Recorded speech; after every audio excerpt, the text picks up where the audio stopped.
Watching West Dakota Fox News at 9 with Anna Schleisman and meteorologist Henry Blakes. Your first news of the night starts right now on West Dakota Fox News at 9. The evidence developed by the special counsel is not sufficient to establish that the president committed an obstruction of justice offense. Attorney General William Barr answers the question on everyone's mind after special counsel Mueller's report was released today. After nearly 2 years of investigation, thousands of subpoenas, and hundreds of warrants and witness interviews, Mueller's report concludes there was no collusion with Russia and no obstruction. But it doesn't fully exonerate him either, which leaves officials and Americans with more questions. But first, let's take a look at the timeline of the Mueller report. June of 2017, Robert Mueller began the investigation of President Trump to see if he has obstructed justice 1 month after Mueller was appointed as special counsel. October 12th, Paul Manafort and Rick Gates indicted on 12 counts, including conspiracy against the U.S., and former Trump campaign advisor George Papadopoulos pleaded guilty to making false statements to the FBI regarding his contact with Russian leadership to protect the president. December 1st, former National Security Advisor Michael Flynn pleaded guilty to the same charge. January of 2018, 13 Russians charged with interfering with the 2016 presidential election, and Gates pleads guilty to conspiracy and lying to investigators. September 7th, Papadopoulos sentenced to 14 days in prison. The next week, Manafort pleaded guilty, entered into a cooperation agreement. November, Michael Cohen pleaded guilty to lying to Congress about the Trump Tower plans, bringing up President Trump's name for the first time. December 12th, Cohen sentenced to 3 years, and he talked of the hush money the president asked him to pay to cover up alleged affairs. Well, January of 2019, Trump associate Roger Stone arrested. March 7th, Manafort sentenced to 4 years. Later that month, Attorney General Bill Barr received Mueller's report, and today that report was released. So now the American public can read most of the findings, but the more than 400-page report does contain some redactions. We won't see the grand jury testimony or anything that requires a national security clearance. Kristen Holmes has details of what we can see and reaction. The Russian government sponsored efforts to illegally interfere with the 2016 presidential election, but did not find that the Trump campaign or other Americans colluded in those efforts. Special counsel Robert Mueller's partially redacted report noting the Trump campaign showed interest in emails stolen from Democrats by Russians meant to hurt Hillary Clinton, but found no evidence of a crime. That is something that all Americans can and should be grateful to have confirmed. On the question of obstruction of justice, Mueller is less clear. His report identifying 10 instances where the president or his aides may have attempted to curtail the investigation, including firing former FBI Director James Comey. The evidence developed by the special counsel is not sufficient to establish that the president committed an obstruction of justice offense. According to the report, once the president found out about Mueller's appointment, he said, quote, "This is the end of my presidency." That was not the reaction of the president that day when I was there. Today, just moments after the report's release, Trump claimed victory. No collusion, no obstruction. Congressional Democrats wanting more answers, calling on Mueller to testify publicly. The special counsel made clear that he did not exonerate the president, and the responsibility now falls to Congress to hold the president accountable for his actions. Although it's a big step in this more than 2-year process, it doesn't answer every question. President Trump tweeted, "It's over, but it certainly doesn't seem that way." It's not game over at all. It's game over legally in terms of a criminal investigation. It's not game over in terms of what can be done politically. And now Democratic leaders are calling for Mueller to testify, and Barr is not objecting. If they're right and they're successful, that would be good. I mean, if the president is up to no good, that's good for the American people. If they're doing it for political reasons, just to get a political advantage and to poison against one political party, that's bad. Van Susteren says if it's fair, they should be proud. But if they're just playing political games, they should be ashamed. And Representative Kelly Armstrong says it may be one of the most transparent reports of its kind, citing no executive privilege asserted and the redactions were light, only excluding items that were against the law to disclose. And he has some concerns on the other side. The hacking Russia was known to government in 2014, and it appears that really, truly, nobody in the Obama administration did anything about it until they did FISA security or FISA surveillance on the Trump campaign. And they did that without a defense briefing. Senator John Hoeven says he appreciates the special counsel's investigation being made available in a transparent way. He also says he looks forward to hearing the Attorney General's testimony before the Senate. And Senator Kevin Cramer thanks Robert Mueller for his professionalism and says it's time for the Democrats to move on and tackle the important issues of the day, like border security, immigration, and trade details. And the other moment you've all been waiting for, meteorologist Henry Blakes with your forecast. Hey, some of us still had cloud cover during the afternoon, but gradually sunshine made its way out. But across the west, you had sunshine most of the day, and that's what allowed your temperatures to get a little warmer than others. But this morning, many of us across the central region woke up to some fog. This is a photo that was taken by Tina Thompson in North Bismarck. Foggy birdhouse in the background. Many of us woke up to that across along the Highway 83 corridor from Minot down through the Bismarck bandana area. But for right now, the cloud cover is gone. We've got a mostly clear sky. Some cloud cover moving into portions of northeastern Montana. But as far as precipitation, those few spotty showers we had, they are gone. 50 degrees currently in Dickinson and Bismarck, 52 in Minot, down to 44 in Williston and Jamestown. Henninger reporting 48 and 46 in Garrison. Wind rather light for now, Anna, but it looks like it will be picking up a little bit tomorrow. So I have your Good Friday and Easter forecast in a bit. Sounds good, Henry. Well, Bismarck Transit is having trouble making ends meet. John Salling tells us why and what the next steps are. Transit staff say the organization is doing its best to stay on the road. Organization leaders are working on a plan to keep the area rolling. They say they need to raise $230,000 to make it through the year. Right. Some residents need transit to get to work and get around town.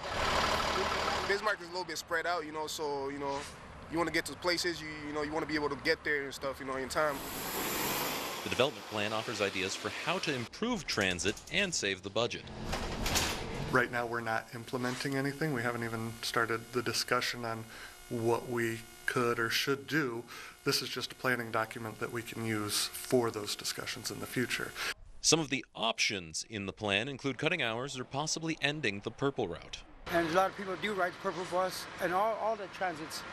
It is very important for all the people to know that making changes in certain time is going to cut down people's work time as well, and it's not right. Rickard says they hesitate to make any cuts because that could cost them federal funding and they'd have even more problems. He says the first option is trying to raise extra money in the area to continue service. The development plan will be presented at the Bismarck City Commission meeting on Tuesday night. Thanks, John. Well, the controversial pore space bill was signed by Governor Burgum today, a measure the Northwest Landowners Association called for him to veto. Burgum released a statement saying after 7 subcommittees, more than 15 hours of hearings and numerous amendments to address landowner concerns and create certainty for underground injection, we're confident that the bill protects landowners and preserves their compensation opportunities. The NWLA representative says they're disappointed but haven't decided if they'll bring a lawsuit. And last night, Governor Burgum also signed Natalie's Law, changing privacy laws during certain juvenile court proceedings to let victims' families have access to some parts of the investigation. Also, a bill transforming the state's social services into zones to increase quality of care and decrease property costs. He also signed a measure providing penalties to those who lie about their pets being service animals, as well as 3 separate bills relating to corporate farm ownership eligibility, cost sharing and duties of the State Water Commission, and the state law's effects on city or county ordinances and limits on city fines and penalties. And legislators say funding the state's retirement system for public employees is on a long-term trajectory towards solvency. The governor signed one bill that gets rid of a health benefit and puts it into the main PERS fund, and another that reduces the multiplier for retiree benefits. The only affect employees hired after January 1st, though. And a third bill to increase employer and employee contributions failed. But one senator says investing in PERS would net a greater return.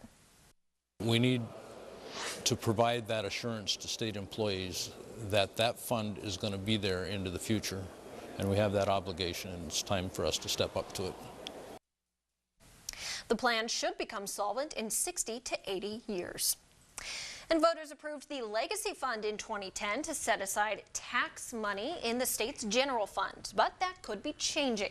Right now, the money automatically transfers into the pot for government costs, but a bill likely going to conference committee could reinvest the earnings back into the Legacy Fund.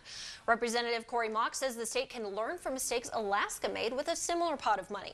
Using compound interest, Mock says the fund could grow to more than $140 billion. We want to make sure that we preserve the Legacy Fund for generations and make sure that the Legacy Fund is stronger, is able to do more and support North Dakotans even more than it is today. If the legislature passes a resolution, it would go back on the ballot for final voter approval. Well, good news from Standing Rock. A missing girl was found. 7-year-old Anella Gipp was reported missing on April 10th after not returning home on April 6th with her non-custodial father, Charles Gipp. BPD and the BIA arrested Gipp on BIA warrants. BPD says the child wasn't there at the time and they found her in another home in Bismarck. Authorities say she was reunited with her family in Standing Rock this evening. A Chicago man convicted of distributing heroin and fentanyl that caused the death of a Williston man has been sentenced to 30 years in prison. Prosecutors say 39-year-old Yancey Myers began selling drugs in 2016, and 23-year-old Connor Voles died in 2017. They had sought a life sentence. Myers' attorney has filed a notice for appealing the sentence. And a threat prompted a temporary lockdown of Turtle Mountain Community Schools this morning. Parents received word of the lockdown at about 9:20 a.m. It was lifted later that morning, but students were dismissed early and after-school activities were canceled. An 8th grade boy was taken into custody. An officer spoke with his parents in the continuing investigation. And a former jail that was left vacant and unused for nearly 3 decades has a new purpose. Last spring, the Wells County Sheriff's Department moved to the basement of the courthouse, expanded the office area, and renovated the old jail, which now holds 4 inmates at once. With the updates came a lot of inspections. Fire inspection, the way the cells will open, how you're going to get out of the cells if there happens to be a fire, where the inmates will use the bathroom, how often you'll check on them, what kind of log you keep to check on them, how you book them in and out of the jail. Well, that was Christopher Kluth, and he says that inmates used to just wait out in the hall when they had hearings, so this increases public safety. They can only hold inmates for up to 8 hours, though, so overnights are still spent at the Rugby jail. Well, values and culture are 2 things students learn in spades at this unique school. And it looks like a nice evening in Williston. A few clouds, but overall mostly clear for tonight. On West Dakota Fox News, we'll return in just a minute. Assumption Abbey in Richardson founded a bilingual school in Bogota, Colombia in 1960. And Jordan Verdadero tells us of the experiences of 2 alums. These Colegio de San Juan alumni are taking a walk down memory lane. The elements, of course, are basically excellent academic instruction, but coupled with a very important spiritual example. Even though their school is in Colombia, Assumption Abbey is the genesis. And come back with a renewed spirit of service and a clear vision of what one wants to do for the future. De la Renaga says virtues learned at his Catholic school in Colombia tie consistently to Assumption Abbey. Go back to 52 years ago and say, gosh, that's also what we had then. So nothing has changed. Luis Ortiz recalls a conversation with his principal that followed him through his job as a financial consultant and marketing analyst. And I asked Father Francis, what do you think about power? What do you think the meaning of power is? And he answered to me, Mr. Ortiz, the meaning of power is service. Ortiz says the continuation of Catholic Benedictine values are what shape alumni for the future. They graduate and they work, they go all the way down to fight for what they believe is the correct path. Both De La Renaga and Ortiz say visiting the Abbey for Easter is refreshing to bring back to their daily lives at home in Colombia and Mexico. In Richardson, I'm Jordan Verdadero reporting for your news leader. And just a few days after the heartbreaking fire at Notre Dame Cathedral in Paris, a U.S. landmark cathedral security system was tested the hard way. A 37-year-old New Jersey man who police describe as emotionally disturbed reportedly tried to bring gas cans and lighters into St. Patrick's Cathedral in New York last night. He was stopped by church ushers and was later detained by police. And burn bans have been issued for McHenry County and the Oahe Wildlife Management Area along both sides of the Missouri River. This includes campfires, recreational burning, garbage burning on farmland, cropland, and or ditches, and the use of fire to demolish structures.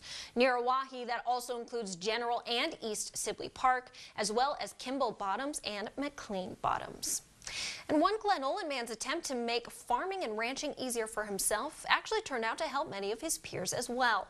Richard Sherrato says he designs with decreased labor time and increased safety and profits in mind. While he enlists the help of engineers for some products, most of them are manufactured by himself and his wife. So far, he has created a remote-controlled gate, mailbox clip, remote-controlled water hydrant, and a wrap cutter.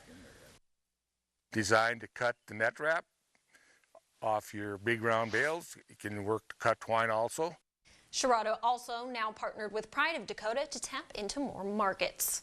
But Henry, we still need you to tell us what our weather is doing. Yeah, weather is looking pretty good across the First Warren viewing area in the northern plains. We're expecting a little bit of wind tomorrow, but for Good Friday and into your Easter weekend, I'll have that forecast for you in a minute. But the big weather story for today has been along the southeast and near the Gulf Coast, where there have been several reports of tornadoes around the Jackson, Mississippi area, mainly south and east of Jackson, Mississippi. But for the time being, those storms have pushed out Louisiana, Mississippi, and moving into Alabama and Georgia. Severe thunderstorm watch for the Atlanta area until 3 o'clock Eastern time in the morning. Tornado watch still in effect for the Alabama and Florida Panhandle, which does include Mobile. That watch continues until 11 this evening. Otherwise, back at home, our weather is nice. Thankfully, no severe weather to talk about. A mostly clear sky, and our wind does remain rather light. And those few spotty showers that we had earlier, they've pretty much gone due to the lack of daytime heating due to sunset. Highs for today were mostly in the 60s. The hot spot was Williston at 64. 60 degrees flat for Hettinger, Dickinson, and Minot. 58 for Bismarck, 57 for Garrison, and 59 for a high in Jamestown. Now we're down into at least the lower 50s and the mid to upper 40s. The wind remains light out of the northwest, 5 to 10 miles per hour on average, but I think that wind is going to be on the increase tomorrow. Just a little bit breezy, but not expecting any blustery conditions. But a few brief gusts can't be ruled out. Otherwise, a few clouds moving in overnight, but I think tomorrow is going to be mostly sunny for the most part and really unseasonably warm because many of us are going to be topping out near 70 degrees. In the morning, we'll be waking up to temperatures in the 30s and near 40 degrees. By the noon hour Central Time, we're already in the 60s across central and western North and South Dakota. Across the east, mostly upper 50s. But by the end of the day, or at least in the afternoon technically, mid to upper 60s for the James River Valley. On westward, we're talking about low to mid 70s and the wind a little breezy at times out of the west, averaging, let's say, 10 to 20 miles per hour. So for tonight, we're talking about mostly clear sky, a few clouds here or there, but otherwise we will be falling into the mid to upper 30s and rising into the mid to upper 70s for tomorrow with plenty of sunshine for your Good Friday and your Good Friday services. A little breezy on Saturday as well. Slight chance of showers. Easter Sunday looks nice and dry as well. So, Anna, I think this is the kind of weather, especially Easter weather, our viewers are going to enjoy. Absolutely. I'm looking forward to it. Well, the FDA and local governments are cracking down on teen vaping, and now the federal government may get involved. We'll be right back. 90 measles cases were reported in just 1 week, bringing the total to 555 nationwide, according to the CDC. The disease is highly contagious and can be lethal, especially for children. It's prompted health emergency declarations and bans in several of the 20 states it's affected. Now, while the disease has yet to reach North Dakota, healthcare officials stress the importance of vaccinating your children. While personal belief exemptions have increased in the state, doctors say more parents are choosing to not immunize their children because of misinformation about vaccines online. This is what is available, they know about. You are talking about something they've never seen. the natural tendency is, oh, I'm going to act based on what is available, which is what I know. Dr. Udekwe says to look on the CDC's website or talk to your doctor for the most accurate information. Also looking at the health of children, Senator Mitch McConnell is saying he wants to raise the national smoking age. With the increase in teen vaping especially, McConnell wants it to help raise the minimum age to purchase tobacco products to 21. McConnell says he will introduce the bill in May and then it will include e-cigarettes. About a dozen states have already raised the tobacco buying age. Well, up next, this boy is swinging for the fence, but we're not talking about baseball. Well, the world may have a new record holder for swinging. What started as a joke among friends turned into Charlie O'Brien from New Zealand taking a real swing at the record. He started swinging yesterday morning and stayed there for more than 33 hours, with a few 5-minute breaks to eat, drink, and use the bathroom. Now, Guinness still has to verify his record, but he's pretty much on his way, Henry. Yeah, so 33 hours, that's all it takes. Sounds easy enough. Yeah, not a big deal. Yeah, not a big deal, especially with the weather we're going to have tomorrow. We'll be waking up to temperatures for your Good Friday morning in the upper 30s and lower 40s by the end of the day. Hey, we'll be in the 70s. Lots of sunshine, a bit breezy at times, though. West and southwest wind averaging 10 to 20 miles per hour, some cases 25 to 30. But hey, Good Friday, Saturday, and Easter Sunday are looking decent. Yeah, that weekend looks amazing. Sure does. Good work, Henry. Thank you. All right, thanks so much. Have a good night.